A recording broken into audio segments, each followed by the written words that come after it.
Hi, Philippe. I don't think we did sound check with you.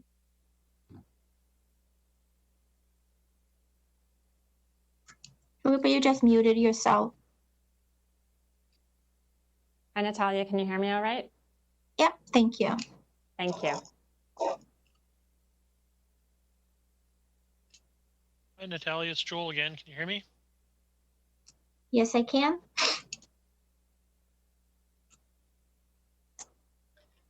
Hi, Natalia. It's Natasha again. Can you hear me? Yes, I can. Thank you. Hi, everyone. We're live on YouTube now, so if you've already done a sound check, we're good to go.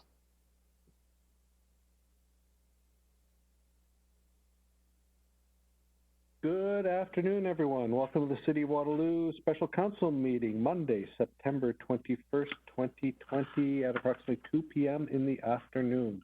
We will start this off with a roll call of ward councillors. Please go ahead, Ward 1. Good afternoon. Councillor Hanmer present. Councillor Bodley here. Councillor Veith present. Councillor Freeman present. Councillor Bassick present. Councillor Henry present. Councillor Bonagor present.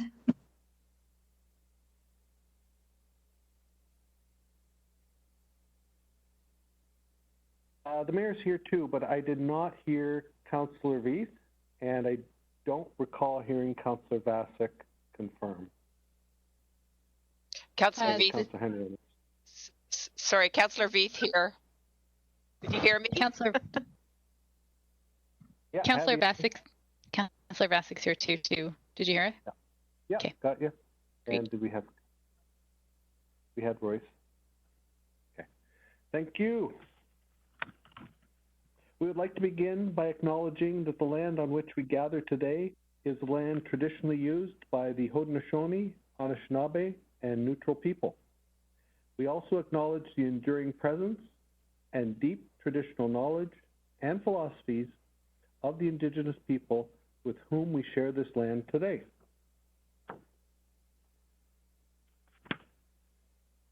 I'd like to take a moment of reflection. At the beginning of this council meeting, we paused to think about the needs of our community. May we show wisdom and compassion in all our decisions. Could I have disclosure of pecuniary interest and the general nature thereof from any councillor?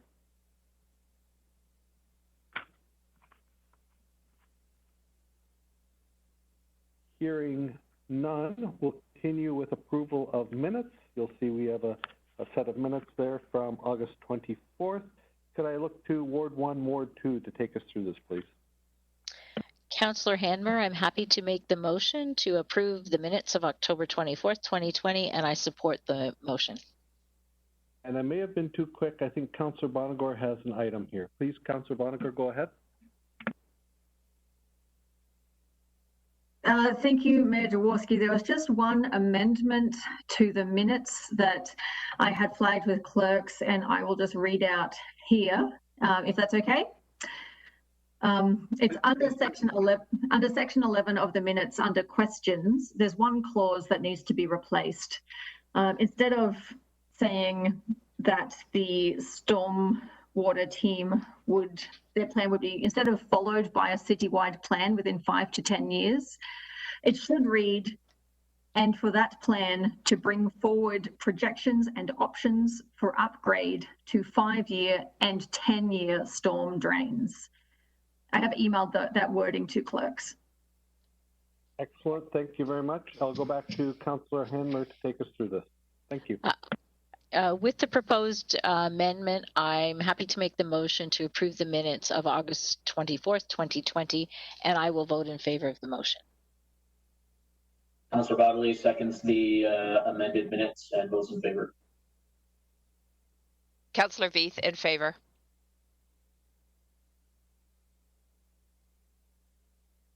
Councillor Freeman in favor. Councillor Bassick in favor.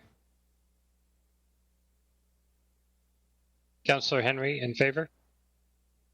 Councillor Bonagor in favor. And the mayor's in favor too. That carries unanimously.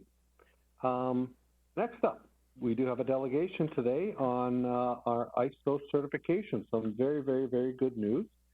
And I will turn this over to our staff lead on this, Sandy Little, to give us some more information. Perfect.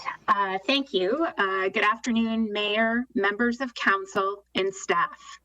I am here today with representatives of the World Council on City Data, or WCCD, who will be presenting the corporation with its ISO 37120 certificate. This process began a couple of years ago with the assistance of WCCD, as well as the Ministry of Infrastructure and Communities. The ministry created a pilot program for municipalities across Canada. The program included funds for the fee for 2 years and allowed us to work with the WCCD as part of this initiative. 15 other municipalities in Canada are also part of this pilot, which include Kitchener and Edmonton. This pilot doubles the number of municipalities reporting in the ISO 37120 framework in Canada. We're going from 15 to 30.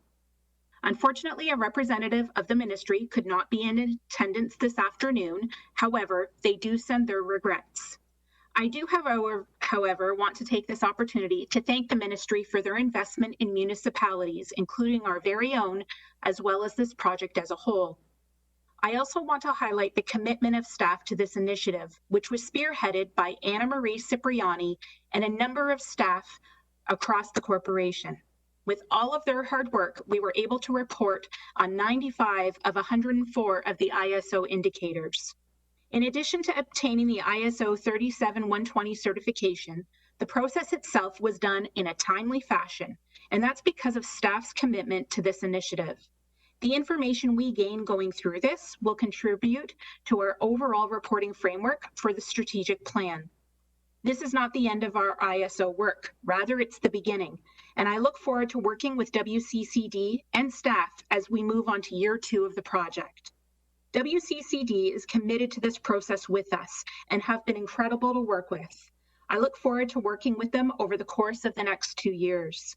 So at this time, I will turn it over to Dr. Patricia McCarney, President and CEO of the WCCD, and James Patava, Vice President of Public Affairs and International Relations at the WCCD, to share some information about themselves, as well as some initial data that highlights Waterloo on the global stage. I turn it over to you.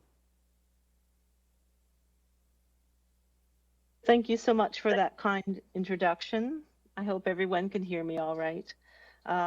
Good afternoon, Mayor Jaworski and council members. Thank you very much for hosting us here today, and it's such a pleasure to present the WCCD ISO 37120 certification to you, subtitled Indicators for Sustainable Cities.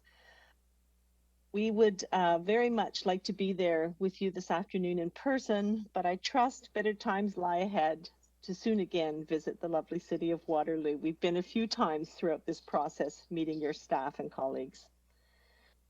Next slide, please.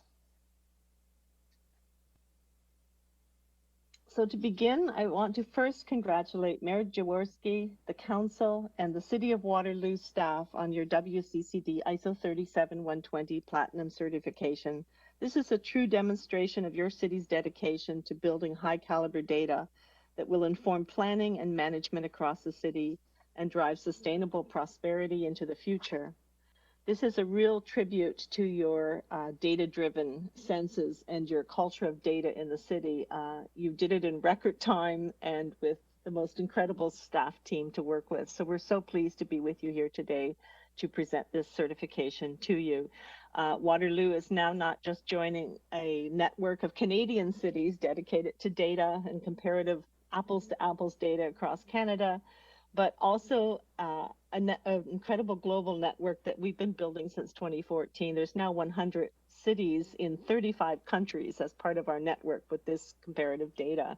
So the baseline that Waterloo has now been certified for is really a true testimony to your dedication to a data-driven planning and governance of your city. I thought I would start by just sharing. We're only here for a few minutes with you, so I thought I would pass the floor to James Patava, my colleague, to give you a little bit of background both on the WCCD and ISO 37120, the ISO standard itself, but also on the fantastic Data for Canadian Cities project that we have partnered with the Ministry of Infrastructure and Communities in Ottawa on. The staff and colleagues at the ministry are so keen to visit you and to be part of this process today. They've sent quotes and all kinds of notes for us to relay on to you from Minister McKenna to say congratulations to you, Mayor Jaworski. So over to you, James. Thank you, Patricia. Thank you, Council, the Mayor, and of course the extremely dedicated staff members of the City of Waterloo. Perhaps we could advance to the next slide, please. As Patricia mentioned, I'm just going to give you a quick overview of the work of the World Council on City Data and specifically this project that we've been undertaking with the Ministry of Infrastructure and Communities, really championed by Minister McKenna specifically. So if we could go on to the next slide, please. Great. Just to give you a bit of a background, as Patricia mentioned, the World Council on City Data is now working with 100 cities across 35 countries globally. And what we're doing is operationalizing the first ISO standard for city indicators and for city data specifically. As Patricia said, you're joining a network that includes very large cities in the world, like, for example, Dubai and London, down to very small communities in Eastern Canada. Interestingly, though, the cities that are now joining our network are increasingly approximately the size of Waterloo, which I think will allow for some really interesting comparisons globally and within Canada, of course. Next slide, please. The standard itself, ISO 37120, is split across 19 themes, and it's 104 fully quantitative indicators.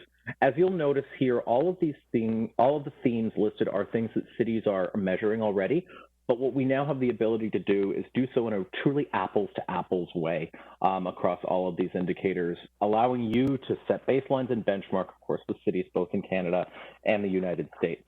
Next slide, please.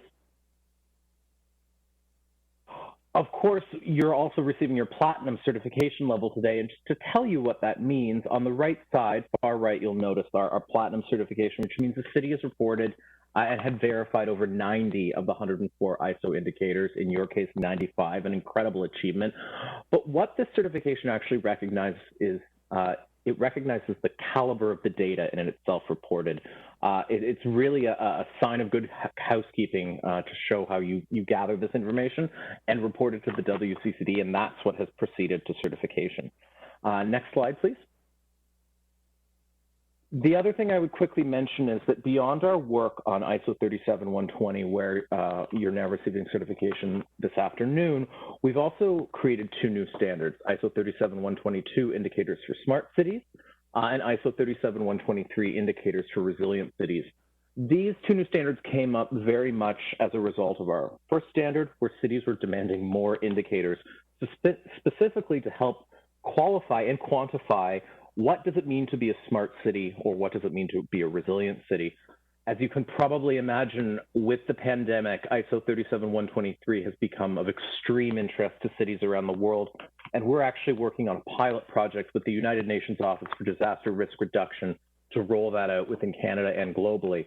But more excitingly, once a city has become certified under ISO 37120, as Waterloo has, you can then proceed to the two new standards as well. Next slide, please. Of course, what really has brought us here today is this pilot project with the Ministry of Infrastructure and Communities, something that, you know, Waterloo has been such an incredible partner for. Next slide, please. Of course, as we mentioned, unfortunately, no one from the ministry is able to join today, but Minister McKenna holds this project in very high stead and passed along a quote that I believe will be released later throughout the day as part of your marketing of the certification today. Next slide, please. Just to give you some final background on the actual project itself, as Sandy mentioned, it's a 3-year project, and year 1 is very much about collecting the data and setting baselines. Where this project really starts to get exciting is as we move into year 2 and year 3, as we support you in putting that data to use. Once we start to get into the third year and beyond, we can actually start to look at the impact on certain investments in the city. We can look at trends, assisting you with trends, and of course, driving change through policy, supporting all of the innovative policies and practices that council is putting in place, something that we're very much looking forward to. Next slide, please.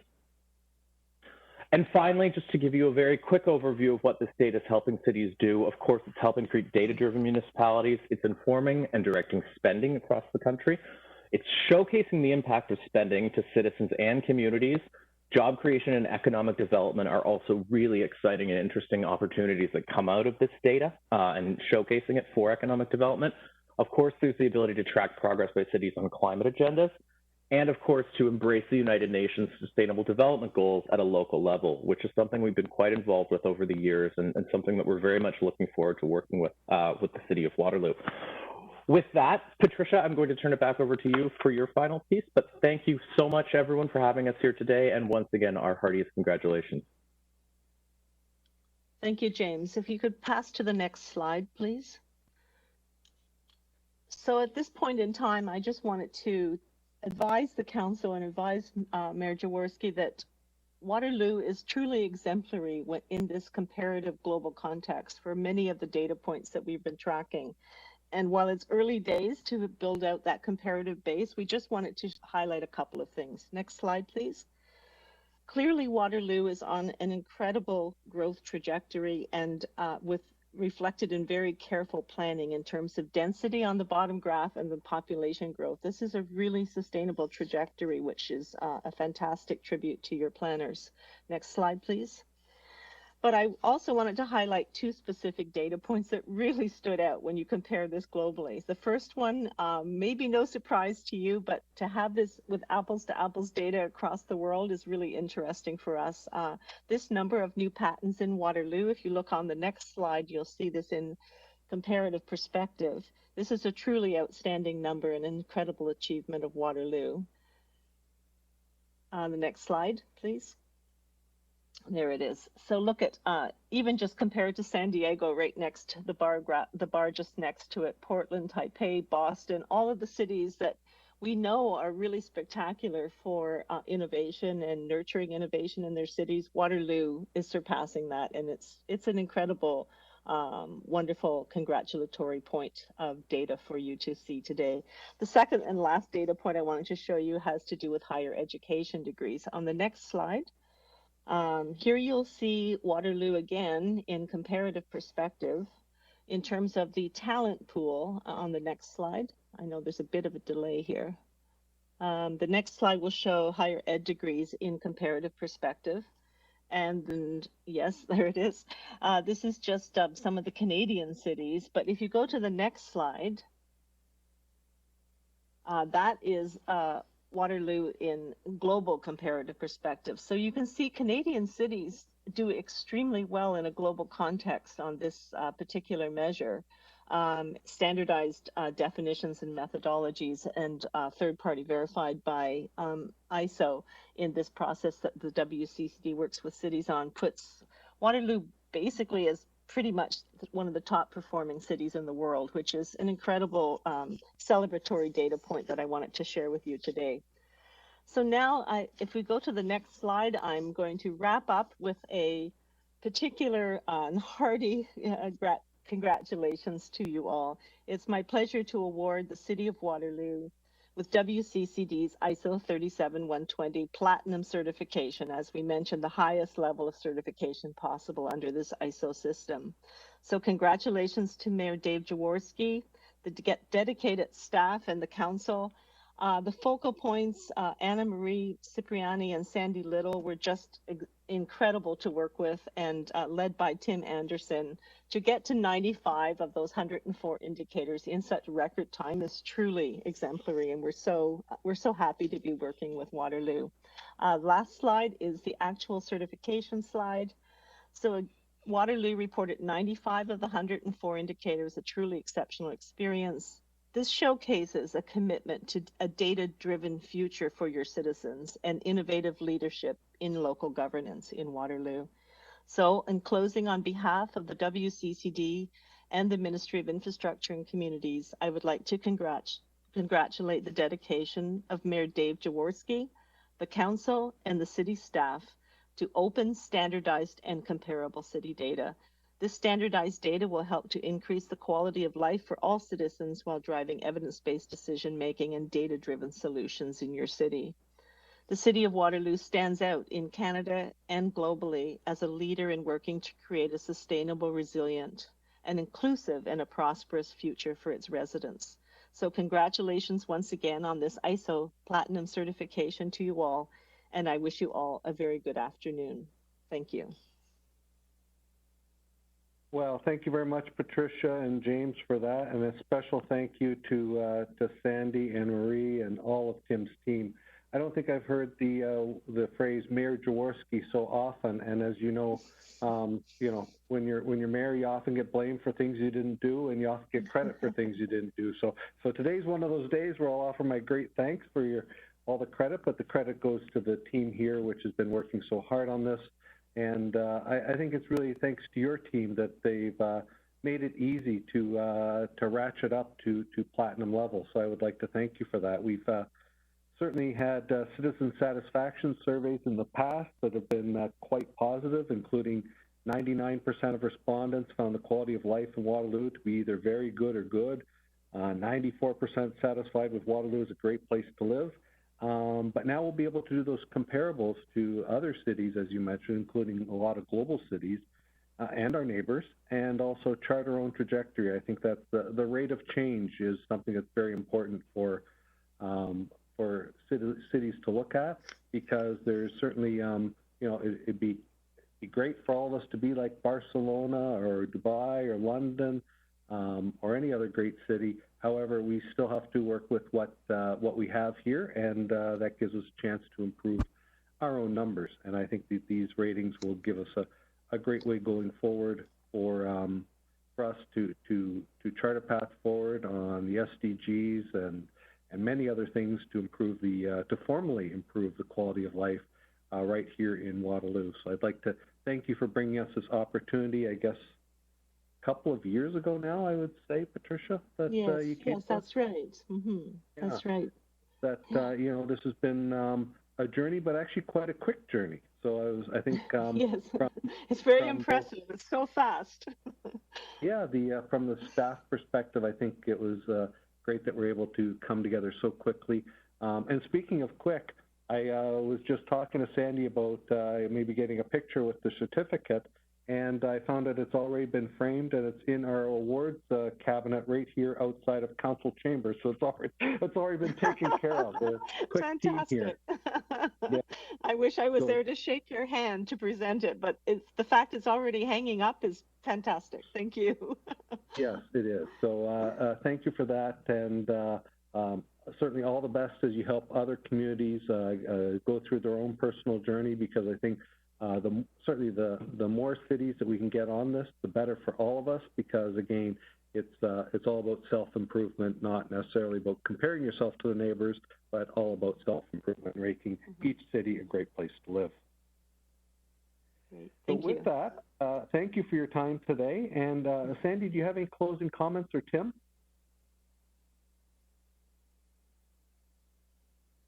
No more closing comments for me. It's just been a great experience working with WCCD, and yeah, we look forward to continuing that relationship with them over the next 2 years.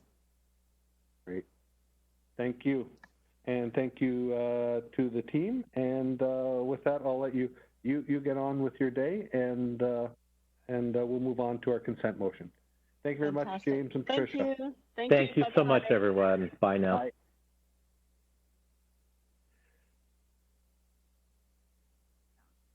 Item number 10 is the consent motion, of which there's the 2020 second quarter health and safety report prepared by Lisa Dunlop, and item B, the recommendation pursuant to the public nuisance bylaw, Shane Turner, that council, in that particular one, that council designates September 25th, 26th, 27th, 2020 as a designated time pursuant to the public nuisance bylaw 2011-125, and the goal of that is to ensure that we have all the tools necessary, or all the tools available for homecoming weekend, which is upcoming in the next few days.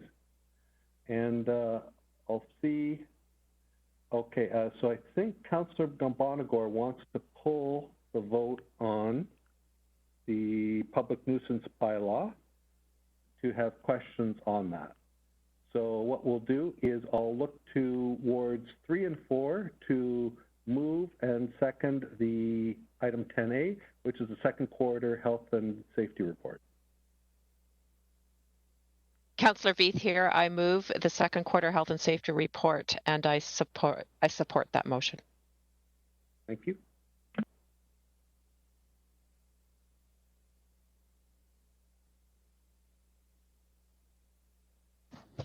Hi, it's Councillor Freeman. I second the motion and also vote in support. Councillor Vasic in favor. Councillor Henry in favor. Councillor Bonagor in favor. Councillor Hanmer in favor. Councillor Bodley in favor. Thank you, and the mayor's in favor too. That carries unanimously. We move over to items removed from consent agenda, and no surprise, that's the recommendations pursuant to the public nuisance bylaw. Over to you, Councillor Bonagor, for your question. Go ahead. Thank you, and through you, Mayor Jaworski. This is a question for Mr. Turner. Given the rising COVID numbers in the province and across the community, I just think it's really important to, should we pass this, to get the information out. And given that we can't do a door knock or similar outreach, I'm just wondering, how will this be communicated? Well, through you, Mayor Jaworski, to Councillor Bonagor, there's several vehicles that we plan on using. First of all, communications is providing a good description of this in the media summary that will go to the media outlets. I can tell you it's already been picked up by several media outlets based on interviews that I've done, and I think Mayor Jaworski has as well. CBC and CTV and The Record have all reported on it or will be. We're also going to make sure that the information gets to the universities to be disseminated as they see fit. We're going to ask them to pass it on to their students for homecoming weekend. And we'd also anticipate a public statement coming out of Public Health and WRPS later this week, I think perhaps tomorrow or Wednesday. And this information is going to be passed along to them to include in their media statement. So we're confident that the message is going to get out there. Okay, thank you very much. While you have the floor, Councillor Bonagor, why don't I ask you to move it, and then we'll go around the horn with Ward 1 seconding. Yes, I move that Council approve the report, and I vote in favour. Councillor Hanmer seconds the motion and votes in favor. Councillor Bodley in favor. Councillor Veith in favor. Councillor Freeman in favor. Councillor Vasic in favor. Councillor Henry in favor. And the mayor's in favor too, so that carries unanimously. Thank you, Shane, for that, and all the best this weekend. I think in light of COVID-19 that nobody wants to be sick for 14 days during the school year at the university level, so I think they'll keep that in mind, but it's good to know we have this in our back pocket as well. Moving forward, item 12, staff reports, financial impact of COVID-19, a report prepared by Paul Hatinga and Paul Witzel. I do not believe there's any presentation. It's a report for any questions from council. I'll just pause to watch, see if there's any questions. And let's go with Councillor Bonagor to comment. Through you, Mayor Jaworski, this is really a comment that I'm hoping to direct to all of staff. reading through what one could assume would be a really dry financial report, I was really struck by the amount of work that staff have been doing beyond their own jobs, supporting people in the community. I mean, the report talks about staff delivering groceries to seniors, helping organizations, working really hard to provide programming for free so people can stay connected, and so much more. So I just wanted to highlight that and just to really applaud staff for all of the efforts they've been doing. I mean, this is clearly a city with heart.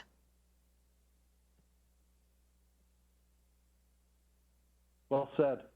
And I think we don't have any other questions, so I'll ask Councillor Henry to give us some wrap-up comments and also to move us forward on voting. Thank you, Mayor, and certainly I'll echo Councillor Bonagor's comments. A dry financial report is usually what we expect, though interesting and critical during this time. But the comments about how the organization has pivoted to continue to serve residents well despite everything that's going on is laudable and something that I think deserves recognition from council, and I hope that all staff can hear just how appreciative we are of the work that they've done to continue to make Waterloo a great place to live, despite the challenges that we all are facing. I'd like to highlight a couple of things in the report. First is what we already knew, like that some of our city services driving by right now.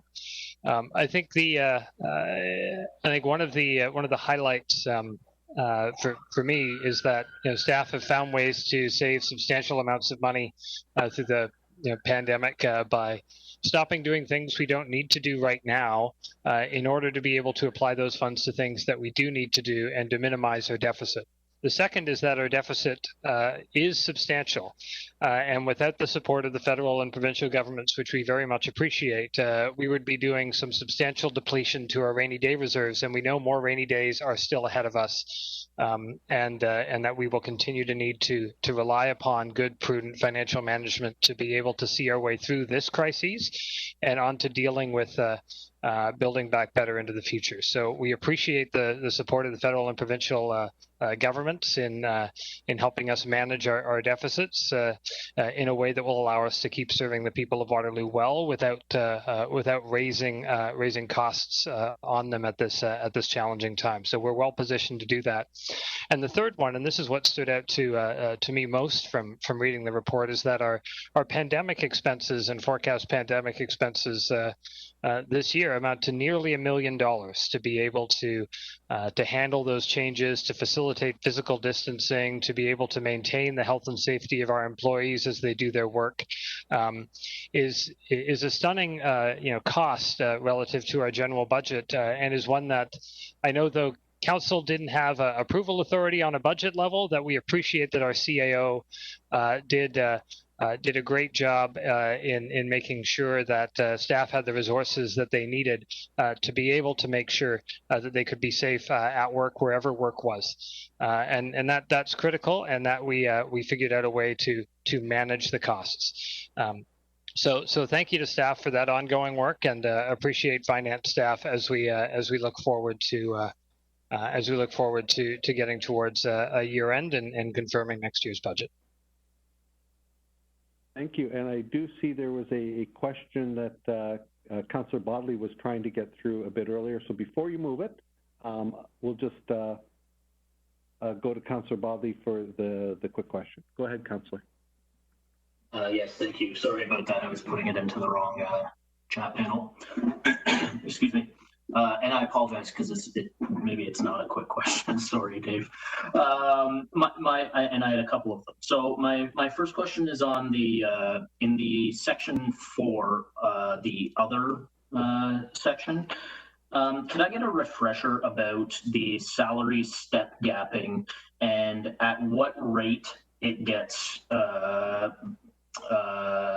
put into tax rate stave versus employee development and capacity building reserve? Mayor Jaworski, it's Brad here. Can you hear me? Yeah, you sound great, Brad. Okay, to answer Councillor Bodley's question, 100% of the step gapping savings goes to tax rate stabilization, and 100% of vacancy savings goes to the employee development capacity building reserve. So 2 items combined going to separate reserves, and that will be further expand upon in December when we bring forward the annual reserve and reserve fund report. So you'll see those final projections being allocated to those reserves. Unless we want to recommend some alternative recommendations this year, given the ongoing pandemic, and maybe we decide to put more in tax rate state, for example. Excellent. Thank you for that clarification. That kind of leads me into my last question here, which was between some of the Section 4 items, the other items, and some of the Section 3 enterprise items. When we are generating a surplus in any of those sub items, I guess, if the surplus is being generated due to actions or lack thereof because of COVID, have we or will we be considering a one-time change to policy to shifting some of those surplus funds into tax rate stabilization, if that's deemed to be necessary, or if that's something that's being considered, and perhaps the appropriate timing is when you're looking at that reserve report? But if I could get a comment on that, I would appreciate it. I think I would say the comment there, Councillor Bartley, is 100% of the surplus or deficit within the enterprise sections at this time will look to be self-contained, and we wouldn't be looking to transfer any of that to tax rate stabilization. So, for example, the main enterprise area that's generating a surplus or projected to be is city utilities, and we would look to retain that within their reserves and factor that into their rates and also their needs on the capital side. So at this point in time, we wouldn't be recommending any transfers. But if we could look at for something at the December report, but it's not a plan at this time. Thank you. Excellent. So with that, I will turn it back to Finance Chair, Councillor Henry. Thank you, Mayor. And before I move, I'll just say, in addition to staff's comments on that, certainly as Finance Chair, have some preliminary conversations with staff around the confirmation process and reserve funding year-end reports. And as the numbers sort of shift and change, these are certainly active items under their consideration and things that I'm providing some input on as well. Certainly the fact that you see in this report that Hydro seems to be stabilizing on their businesses and not putting a substantial portion of that dividend in jeopardy mitigates a lot of the need to, say, retain the Hydro surplus from last year in tax rate stabilization to balance out a deficit we might get next year. So that's something that we're keeping an eye on as your shareholder reps up at Hydro as well, but it's something finance staff are keeping an eye on. So all options are on the table, I think, for council to think through if we need to at year end. But as I noted, the federal and provincial funding substantially mitigates what I think our need is going to be looking to 2021. So that's a good thing. So with that, I'll be happy to move the motion and vote in favor of it.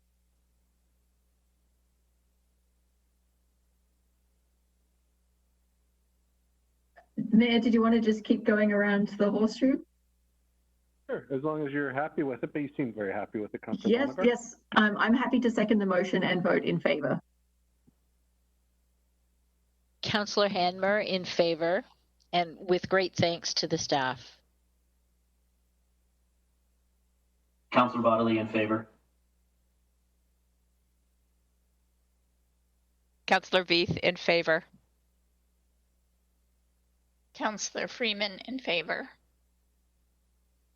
Councillor Vasek in favor. And the mayor's in favor too. Can I just go back to Councillor Bodley? I just caught the tail end of it, and for all the councillors on the line, I think for whatever reason we seem to have a bit of a lag this afternoon in voting. So maybe turn your mute so you can be heard, and then wait a second or so, or do it in advance. Back to you, Councillor Bodley, just to vote. Councillor Bodley in favor. Thank you. And with that, it passes unanimously. And I think, as Councillor Henry said, that as part 3 of the recommendation, that we acknowledge the federal and provincial Safe Restart Agreement Phase 1, which will provide the City of Waterloo with significant financial assistance. So with that, we certainly are thanking the federal and provincial government for helping us out with all the taxation they collect and helping us out as a municipality as we move our way forward. Item B, the 2021 parking rates, a report prepared for us by Christine Tetman. And I'll look to council to see if there are any questions of Christine or potentially Brad on parking rates.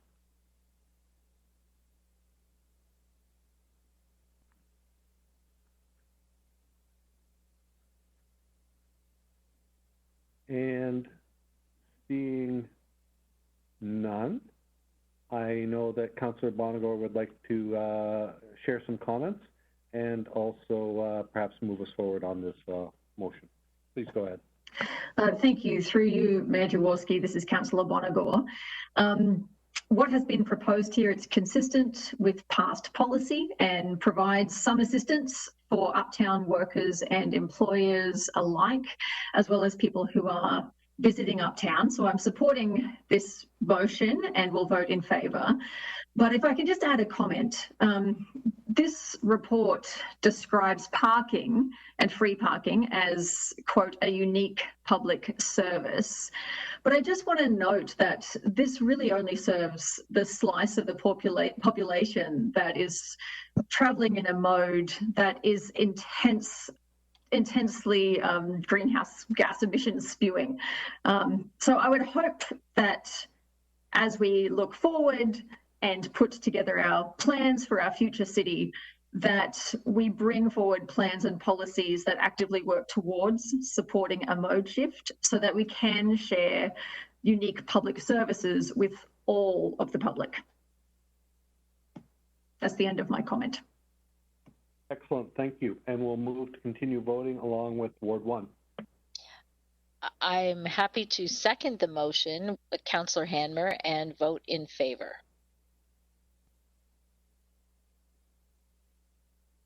Pregnant pause. Councillor Bodley in favor.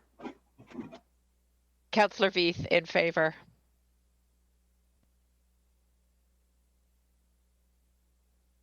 Councillor Freeman in favor. Councillor Vasic in favor. Councillor Henry in favor. And the mayor's in favor too, so that carries unanimously. Thank you very much, Christine, for preparing that report for us, along with Brad. Item C, the Sanitary and Stormwater Services Bylaw, a report prepared for us by Natasha Glauser. Does anybody have any questions on this item? I'll go to Councillor Bonagor. Through you, Mayor Jaworski, this is Councillor Bonagor. I promise I won't have a question for everything on the agenda today. It's just everything at the start. I just had a query for either Ms. Glauser or Mr. Rapp regarding the black pipe replacements. And I'm just wondering, for road reconstructions from 2022 and beyond, will homeowners be able to coordinate with road reconstruction so that they can, if their pipes need replacing, that they can do the private side at the same time as the public side?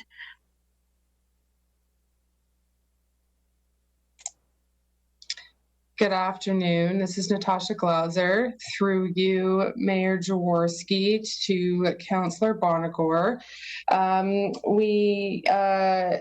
Right now, all public side black pipe is replaced as part of the reconstruction project when it is found. And moving forward in 2022 and beyond, it is certainly a conversation that we can have with engineering services to discuss if it is possible through that reconstruction job to look at coordinating coordinating through that project with the homeowner as to whether it can be done at the same time. It would be ideal to do that, but it would need further conversation with engineering as to how that coordination would look.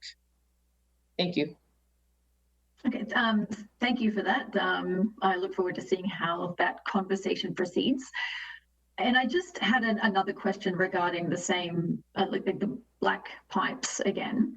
I'm just wondering if it's planned for there to be follow-up communication with the residents that have been identified as potentially having the black pipes, just to make them aware that henceforth this material, having reached the end of its natural lifespan, will be treated like every other material.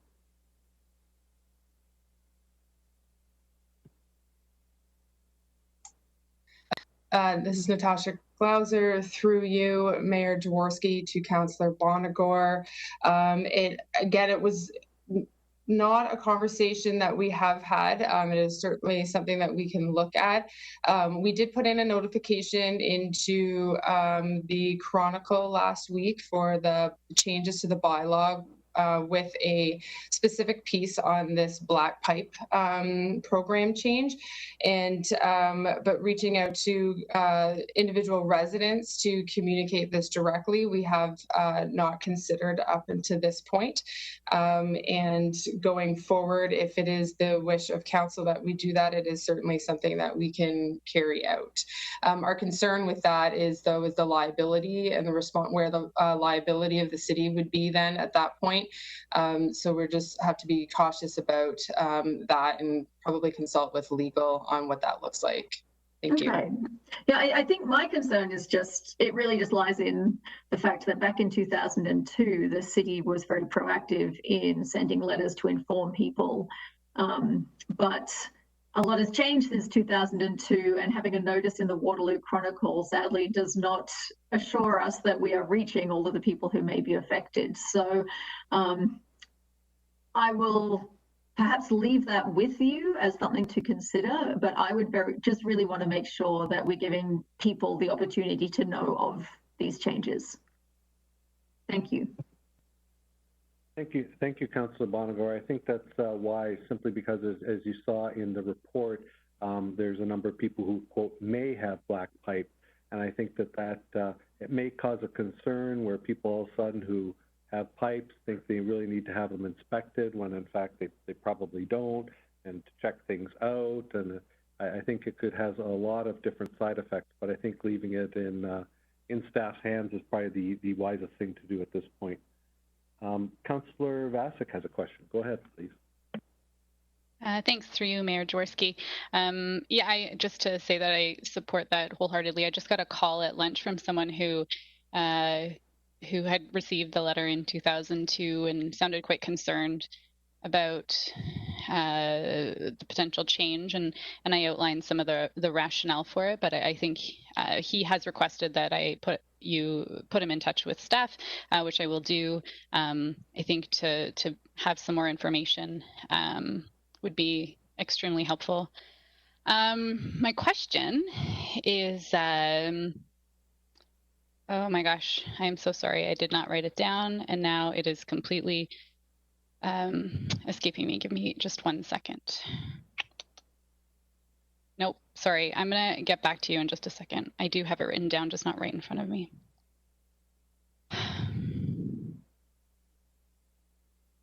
Oh, yes. Okay. If somebody has, oh, sure. If there's a response, that's great. And also, just hoping that beyond December 31st, 2021, I'm curious if there could be any plan or thoughts around if someone really did have financial or quite practical barriers to replacing it themselves. What mechanisms might we be able to support them with? Yeah, thanks. That's my question. Great. Over to you, Natasha. Thank you, through you, Mayor Jaworski, to Councillor Vasic.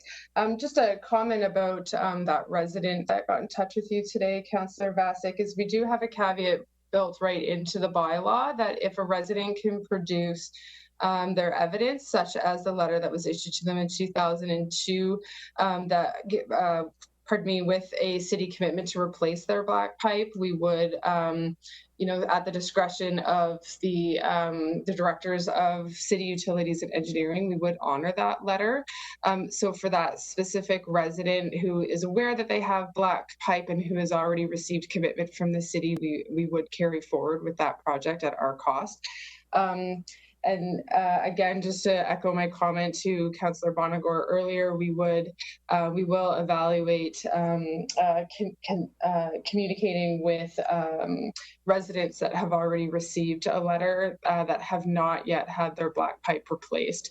So we can report back to council at a later date with that. And then with response to your financial question, I guess my response would be is at this time, we don't have any subsidy programs for any replacements on private property. We don't do it for lead water services or to upgrade water services. We don't do it for any other sanitary material. So it hasn't been within our scope to look at providing a subsidy, a financial subsidy for replacements specifically to black pipe. Thank you. Understood. Thank you very much. Excellent. Thank you. With that, I think we're at end of questions, and I'll turn over to Councillor Henry. Go ahead, Councillor Henry. Thank you. I'll be happy to move this and vote in favor of it. And I would add this as a comment. I think this is something I've seen on city business plans for a number of years. It's taken us some time to move to this direction where we're finding a firm cutoff for a legacy program for services that are now reaching the normal end of life. And what I would want to highlight to council is that at a clip of about $200,000 a year, that does a healthy dent into the infrastructure deficit that the sanitary utility is experiencing. It doesn't cut it all the way, but it does help us reallocate those funds in future budget processes towards providing better services and maintaining the good services that we provide to every resident in Waterloo. So I think being able to use funds effectively and certainly equitably across the city is an important component of the city utilities, and this will help us do that. So I think I've moved and voted in favor of this already. Thank you, staff, for bringing this forward.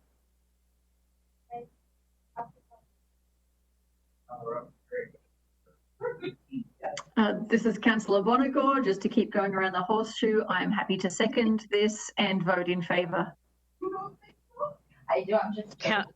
Councillor Hanmer in favour.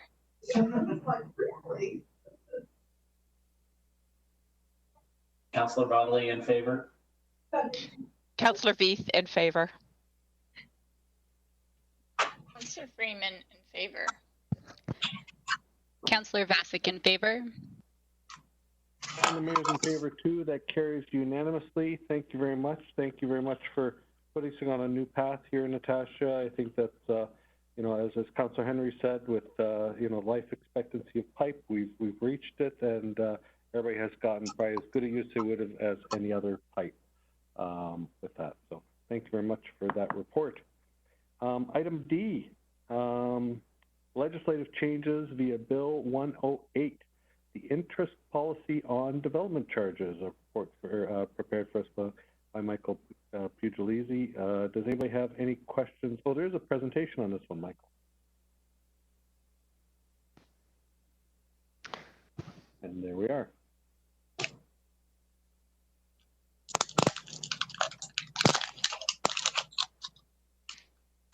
Okay. Good afternoon, Mayor, members of council, the public watching online. I just wanted to take you through a quick presentation today to supplement the report in front of you on some interest and on the interest policy on development charges that was brought about from changes of Bill 108 to the Development Charges Act. Next slide, please. Just a quick overview to supplement the full details that are actually in the council report. A couple of changes to Development Charges Act in light of Bill 108 that have happened that were actually effective January 1st, 2020. were how development charges are payable for certain development types. So that's referenced under Section 26.1 of the Development Charges Act, or the DC Act, and we're calling that the payment plan. So development charges are now payable in equal annual installments for rental housing, institutional development, and nonprofit housing. So in the past, the full development charge will be due upon building permit issuance, but now under the new legislation for these 3 specific development types, the development charge is payable over annual installments. So 6 annual installments for rental housing and institutional development, and 21 annual installments for nonprofit housing. So because of this lag in collections and through the time value of money, being that $1 today is worth $1 tomorrow, if municipalities weren't able to charge interest, it would really degrade the DC collection availability that the city could collect from developers. So the province has allowed municipalities to be able to charge interest on these installment payments from the date that the DC would have otherwise been paid at building permit issuance, as I noted, to the date that the installment is paid. And I have a simple example in a couple more slides that I'll walk you through. The second piece of amending legislation is 26.2 of the DC Act, and we're calling that the payment freeze. So this is for all development types that would fall under either an application for a site plan control area or an amendment to a zoning bylaw. If neither of those apply, so if there's no site plan control or no rezoning done, then the DC is calculated and collected still at building permit issuance as the default, provided it's not one of the deferrals as noted above. And again, the province has allowed municipalities to be able to charge interest on DC from the date that the complete application was submitted to the date the development charge is payable. So if a site plan application is submitted today, that's when a DC would be calculated. And again, I have an example in a couple slides that I'll take you through as well. Next slide, please. So this was a regional approach. We have a working group comprised of each area municipality. So we have the region as the higher tier municipality, and then all the lower tier municipalities are all involved in a working group that has met several times over the course of this year to determine kind of a coordinated approach and some consistency amongst interest rates to charge so that it's consistent amongst the region. Because as you know, there's regional development charges and there's also lower tier development charges that developers would pay. So there's been consistency amongst all the areas in terms of how to apply the interest rates and also what the interest rate would be. And the region of Waterloo, as well as all the other lower tiers, anticipate creating a similar DC policy with similar rate structures based on this new legislation. I believe they're all bringing reports to their various councils within the month of September. Some have already gone, like Kitchener. I think the regions was going this week as well. And some of the other townships might be coming in the next few weeks. And the interest rates policies, they're all going to be reviewed by the respective councils for review and approval at the same time. So not to say that each council might approve the same policies, but staff's recommendation has been consistent amongst all the area municipalities. Next page, please. So that being said, these are the proposed interest rates that city staff are recommending that do align with what the other our neighboring municipalities are recommending as well. So for rental housing and institutional development, we're proposing to charge an annual interest rate of prime plus 2% for the payment plans that are deferred over time.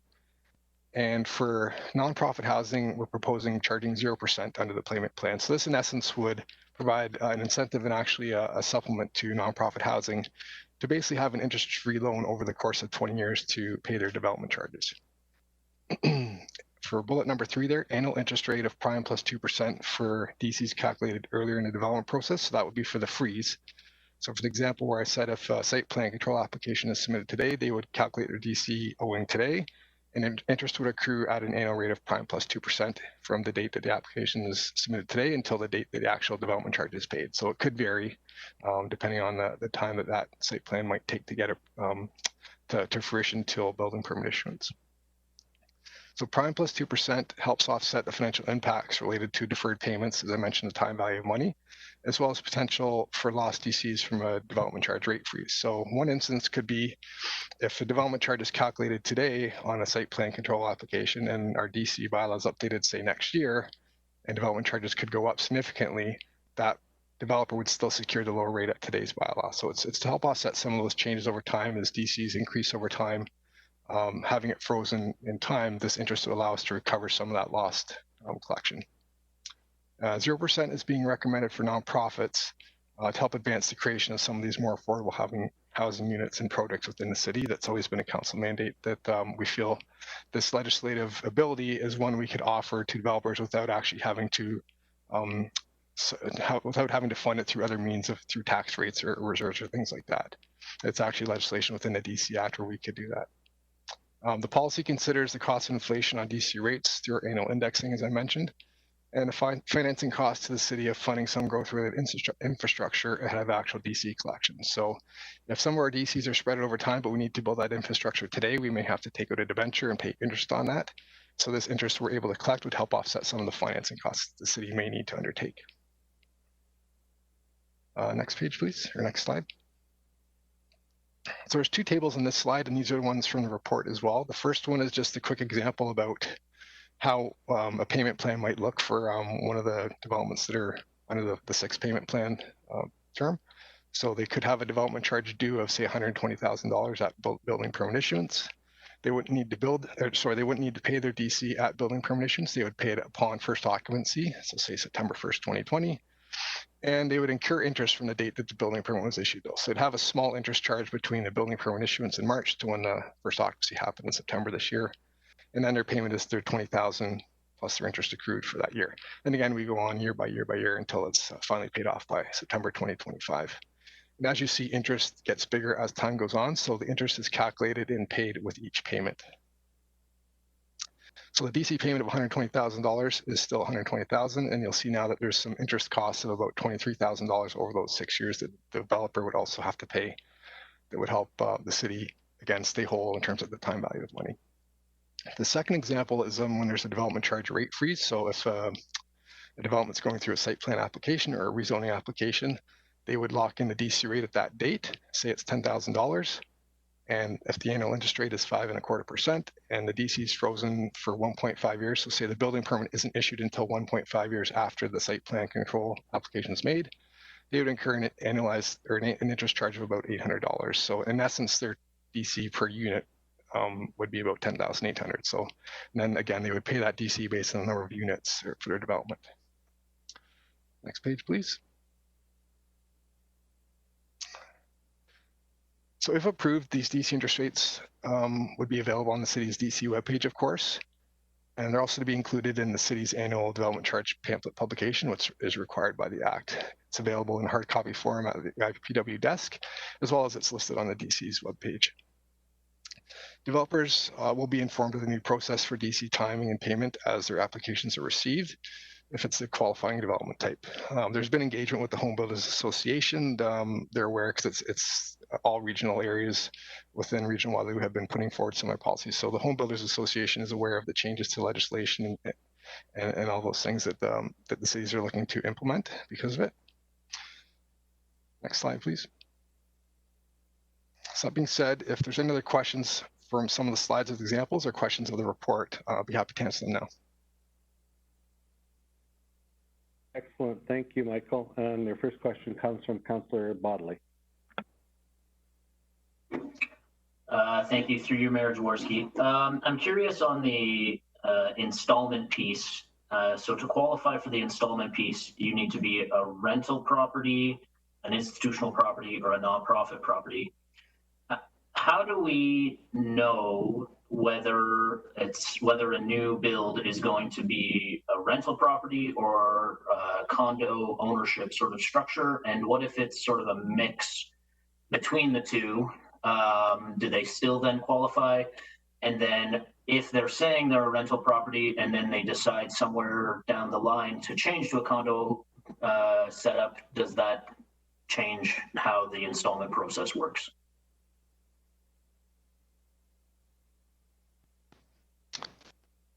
Thanks. Through your Mayor Jaworski to Councillor Bodley.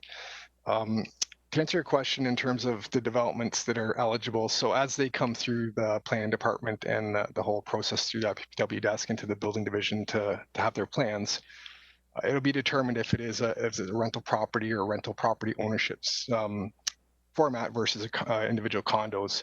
So that's where we would determine at that time if it is eligible for the new legislation or not. If I'm not certain if hybrid type situations may exist, like you mentioned, but again, it'd be one of those things that would be flagged. Our folks in the building department would be working with finance closely to determine which may be eligible for deferral and what might not be, and if there's a kind of a hybrid approach. In terms of the question where if developers are building these as rentals and then subsequently condoing them out, so any change of use would be going through our planning division. So if they're planning to go from rentals to condos, that would flag from our planning department the change will happen. And again, through coordination through building standards, planning and finance, that's where it would trigger their development charge to be paid up front. So if they're planning to go condo, then they have an outstanding development charge of say $80,000 left plus interest, and that would all be due before they could actually get their condo conversion. Those are some of those manual processes that we've talked about in the report that would have to be done over time. Interesting. Second question, excuse me, is for a new rental property, is this going to be sort of a requirement, or do we foresee that some developers may choose to pay upfront in order to avoid the interest payment, or to perhaps privately finance the interest at a lower rate than we are offering? Have we had any sort of conversations with the development industry about how that might look? Through Mayor Jaworski to Councillor Bodley, that's a very good question, and one that came up very early in the process of the legislation. So in discussing with our consultants, the legislation actually mandates that thou must pay in deferred payments. So the legislation says that deferred payments must happen whether the developer wants them or not. So what we've done, and there's some dialogue in the report about this as well, there's a section in the DC Act called Section 27, which basically you can create an agreement between the city and the developer to have your development charge paid at any time before or after it would normally be paid. So what the regional group we've been working with, we're all envisioning having sort of a very simple Section 27 agreement available for developers that do want to pay their DC up front at building permit issuance, as they always have, to avoid those interest charges. Or as you mentioned, a very good point, if they can get cheaper financing at their bank, which they probably can, it's like they'd probably want to pay their development charge rate when the building permit's issued versus installments over time. And it's a simple agreement that we'd execute. And we're asking, one of the recommendations in the report is that the CFO be delegated authority to execute those agreements as they may come up. Awesome. I must have missed that through the report. Thank you for that clarification. And then my last question is whether or not we have, or whether it came up with the region group on this, given any consideration for a lower interest rate on rental properties that are for profit but still classified as affordable housing, and perhaps not in this first go round, but whether or not there's been any consideration for maybe not prime +2 but some lower rate if the units meet a certain percentage of affordable housing as defined by the region. I wonder if that conversation came up at all. Through your Mayor Jaworski to Councillor Bodley, those discussions haven't come up per se about whether it's an affordable housing but still a for-profit company. So there was a bit of discussion at the start, but in order to try and keep things simple on policy creation, we're just going by the kind of what the legislation is saying. So there's some definitions in the report about what's a qualifying nonprofit and things like that. So we're trying to stick to the legislation for now. As time evolves and as we see maybe certain applications come forward, I believe a Section 27 agreement could be created to determine what the DC is when it's paid and how much interest may be charged outside of this policy. So there might be some latitude to look on a case-by-case basis until maybe the policy may be revised in a couple years' time through further bylaw updates, where we might want to say, okay, if you're rental housing and you're affordable, we'd have to have kind of a sort of a kind of a definition that's kind of outside of the DC Act right now. So for the first phase of this policy, we're just kind of going by the legislation, but hopefully we can have some latitude if those do come down the approval process for us. Excellent. Thank you for that clarification. Just interested in what new tools we have in our toolbox to make that happen going forward. So I'll be interested to see how this gets applied going forward. Thank you very much. Thank you, Councillor Bodley. Over to Councillor Henry. I think Councillor Bodley's the last question there was really important. As being something that I know Felipe and I talked about before this report and thought it would come up. In practice, Council's policy on region designated community housing projects, those deeply affordable housing projects, has been to pay the development charges fees out of other monies for affordable housing projects. We've never written that down as policy, but we've done it in practice. So the effect of this policy is to make our policy more generous towards those projects, but our practice theoretically less generous. It does not, however, preclude us as council from choosing to continue to pay development charges out of other funds for those region-supported affordable housing projects. I do know that at budget time, council had asked Mr. Rapp to look at formalizing policy in this area, and I believe the response was, or the suggestion was, that we have that encompassed inside our inclusionary zoning work and other approaches to have a more comprehensive view of what we were trying to do to encourage and support and facilitate deeply affordable housing with council's budget allocations.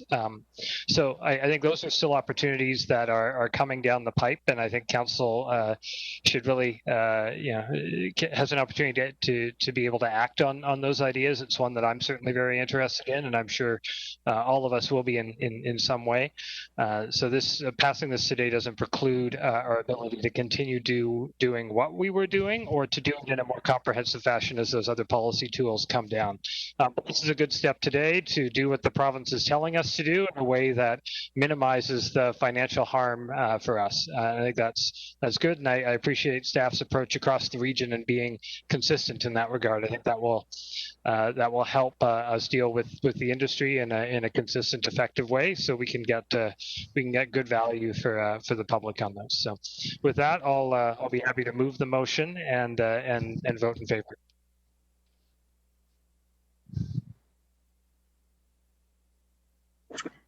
Mayor Jaworski, if we're happy to keep going around the horseshoes, is Councillor Bonagor. I'm happy to second, and we'll vote in favour. Councillor Hanmer, in favour. Councillor Rodley, in favour. Councillor Veith, I vote in favour. Councillor Freeman, in favour. Councillor Vasic, in favour. And the mayor's in favor too. Thank you very much. That carries unanimously. Thank you for the hard work on this, Michael, with all the other local municipalities to come up with something that's good and consistent and meets the needs of our community. Item E is electronic meetings of council. A report brought to us by Julie Scott. And this really is about the advanced packet that we're going to continue on as is, and we'll have advanced packets beginning January 2021. Do I have questions from council for Ms. Scott?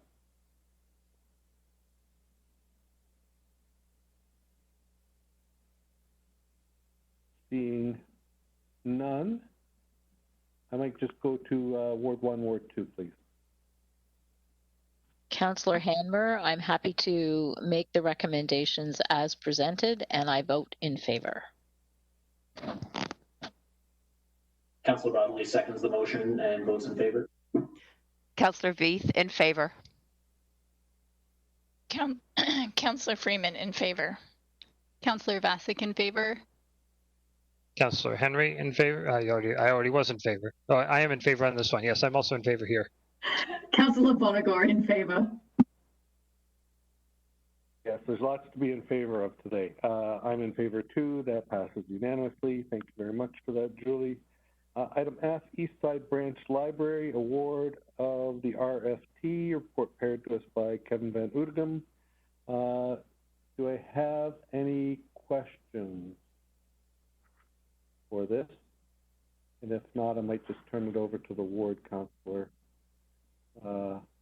Last call for questions on the tender for the library.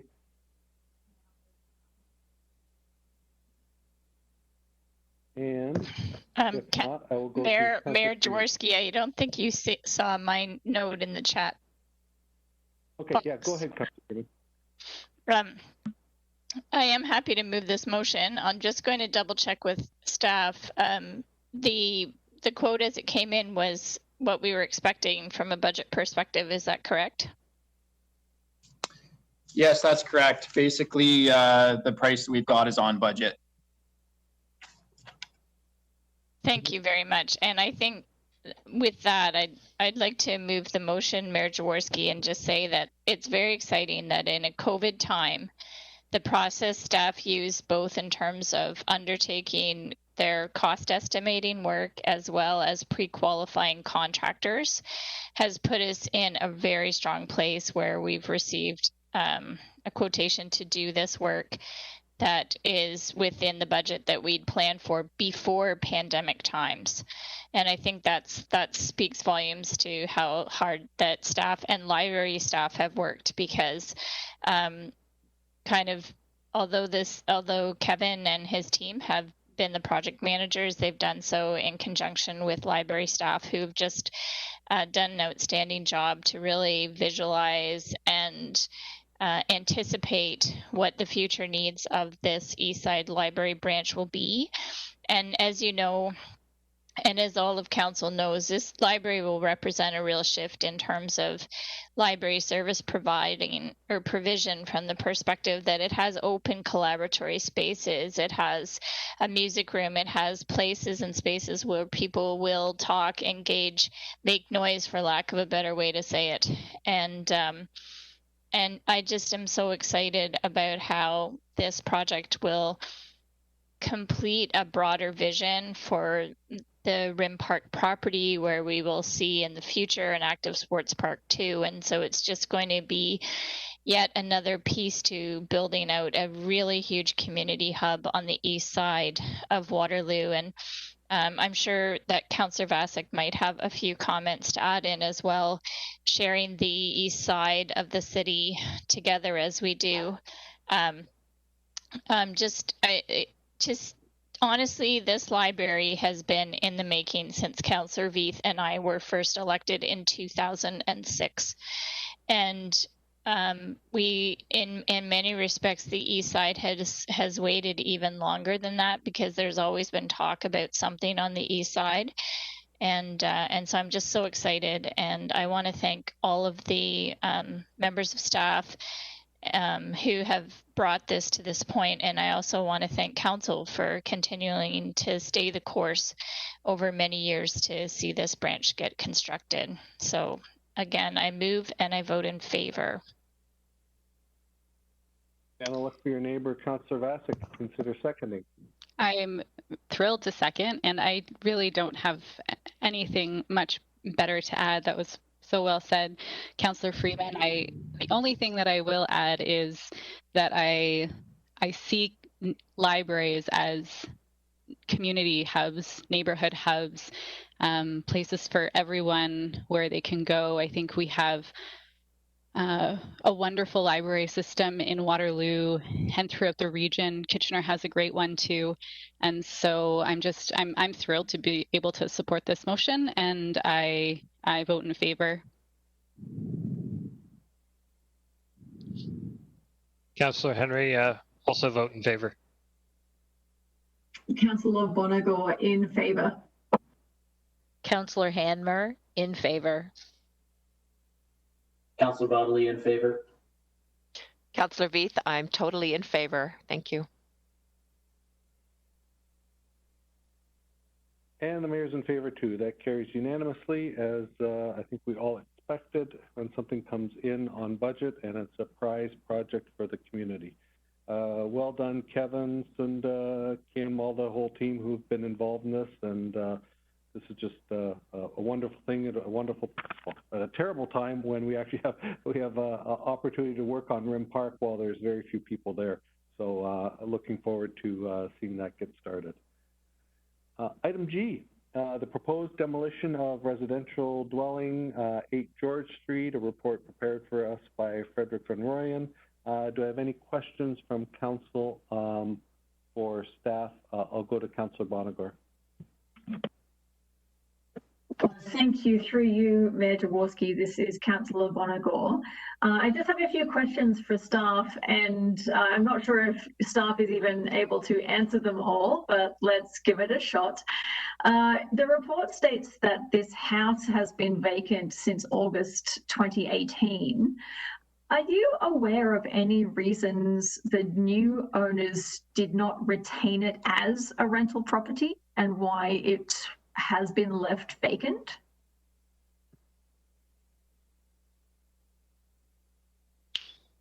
Through you, Mayor Jaworski. Yeah, I can comment on that. So, so when the current owners purchased the property in 2018, it was vacant to begin with. They actually did apply for a zoning bylaw amendment and official plan amendment back in 2018 with the intention of consolidating the adjacent lands and going through the redevelopment process.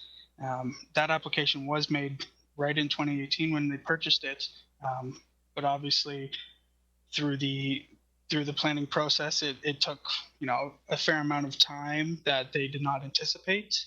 And so the zoning bylaw amendment and official plan amendment weren't approved until March of this year.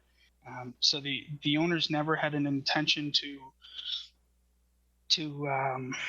fix up the property and make it usable. One, primarily because of the cost of that, and two, they anticipated the timing would be much quicker on the redevelopment. Okay, thank you. That helps clear that up. And my other question is that despite the current delays in the process, can you just confirm for us that the 2-year time frame to replace this building starts from the time of demolition? Is that correct? Through you, Mayor Jaworski, the 2-year time frame would start from the date that the demolition permit is issued. So it could be a couple of weeks or a month, depending on when they actually get their demo control and demo permit issued, if council grants the exemption. And yeah, it would be 2 years from that date. They are well underway through the site plan process, and so it's anticipated that they would have their site plan approval, relatively soon, in probably maybe a couple months, and then they would initiate, the actual building permit process for the redevelopment. Great. Okay, thank you very much. No further questions, Mayor. Thank you. And I don't think there are any others. So since this is in your ward, I'll let you move us forward.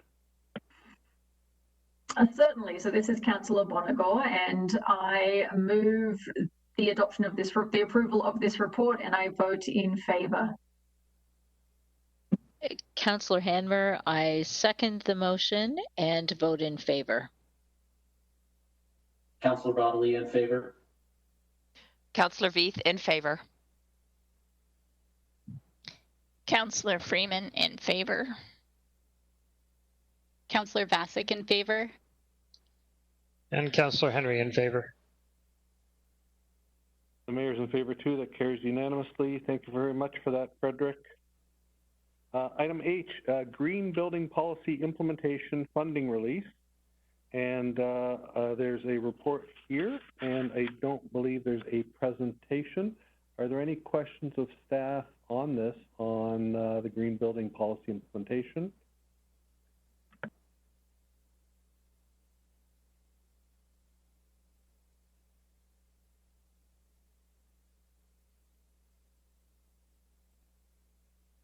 And seeing none, I'll go to Councillor Freeman to move us forward. Thank you. Through you, Mayor Jaworski. I just wanted to thank staff for this report. I found it really helpful. It just feels like it was the next piece of the puzzle in terms of looking at where we can make a change on the energy front.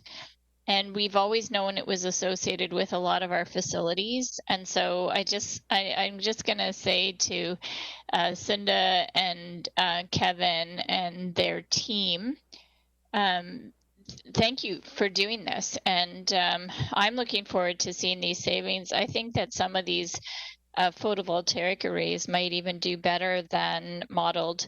So, and of course, it makes reference in this document to the Eastside Library and the solar wall that's going on the outside of that new building, and I'm very excited to see what the energy savings will be associated with that. So I'm happy to move the motion and vote in favor, and again, thank you to staff for all of your work on this.